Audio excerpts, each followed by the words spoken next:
ভাবো তো একজন শিনোবি যে নর্মাল পাওয়ার বা জেৎসু নিয়ে কখনো সন্তুষ্ট হয়নি। তার ড্রিম ছিল পুরো বিশ্বের সব জেৎসু শিখবে। নারুটো সিরিজের যত ভিলেন আছে, পেইন, মাদারা, ওবিতো, তাদের সবার আলাদা আলাদা উদ্দেশ্য ছিল, কিন্তু একজনই ছিল যার উদ্দেশ্য ছিল অনন্ত। আর সেই নাম শুনলে সবার মাথায় ক্রিস্পি হাসি ভেসে ওঠে, অরোচিমারু। আজকে আমরা জানবো কেন অরোচিমারু হলো নারুটোর সবচেয়ে ইমর্টাল আর unpredictable villain. This video is going crazy, let's গো।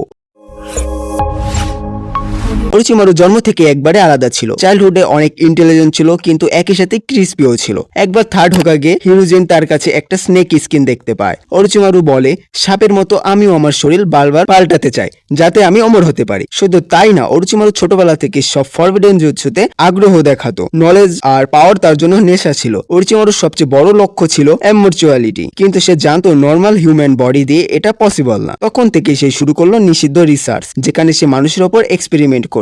সে বানিয়েছিল কার্সড সেল, যা মানুষের শরীরকে তার নিয়ন্ত্রণে আনতে পারে। সে তৈরি করেছিল লিভিং কার্ভস রেইনকারেশন জুৎসু, যা দিয়ে সে নিজের আত্মা অন্য কারো শরীরে ট্রান্সফার করতে পারে। অরোচিমারুর অভিশন এতটাই বেড়ে যায় যে সে নিজের ভিলেজ কোনোহাকে ব্যাটারি করে। জুনিন এক্সামে সে কোনোহাতে আক্রমণ চালায় এবং থার্ড হোকাগের সাথে ফাইট করে। এই ফাইট নারুটোর সবচেয়ে ইমোশনাল মুহূর্তগুলির মধ্যে একটি। থার্ড হোকাগে তার নিজের ছাত্রকে থামাতে গিয়ে মারা যায়, কিন্তু হিরোজেন অরোচিমারুর দুই হাত সিল করে দেয় যাতে সে আর জুৎসু ব্যবহার করতে না পারে। থিঙ্ক অ্যাবাউট ইট, অরোচিমারু তার নিজের টিচারকে মেরে ফেলেছে শুধু তার অমরত্বের অবজারভেশন করার জন্য। অরোচিমারু জানতো নিজেকে পাওয়ারফুল করতে হলে তাকে চাই পারফেক্ট বডি, এবং সেই বডি হবে সাসকে উচিহা, কারণ সাসকের শারিঙ্গান আর ব্লাড লাইন সবকিছুই পারফেক্ট ম্যাচ ছিল অরোচিমারুর এক্সপেরিমেন্টের জন্য। এই কারণে সে সাসকেকে কর্জ মার্ক দেয়, তাকে নিজের করে টানতে থাকে। কিন্তু আনপ্রেডিক্টলি সাসকে শেষ পর্যন্ত অরোচিমারুকে ব্যাটারি করে এবং তার উপরেই আক্রমণ চালায়। এটা নারুটোর সবচেয়ে শকিং টুইস্ট, যেখানে অরোচিমারু প্রায় মারা গেলেও পরে আবার ফিরে আসে। ফ্যান্স তাকে শুধু ভিলেন হিসেবে না, বরং একটা হরর এলিমেন্ট হিসেবেও দেখে। তাকে যতবারই মারা গেছে ভাবা হয়েছে, সে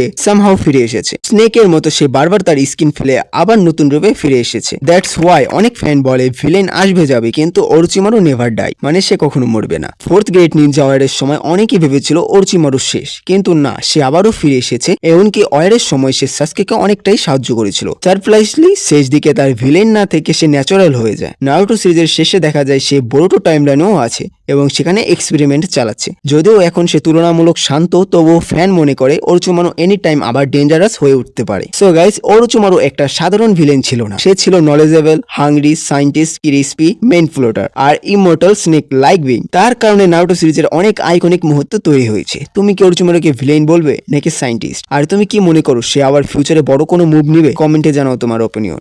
আর যদি তুমি এখনো জানো না যে ইতাচি উচিহা ভিলেন নাকি হিরো, তাহলে স্ক্রিনে দেওয়া ভিডিওটা ক্লিক করো। দেখা হবে সেই ভিডিওতে। Bye bye.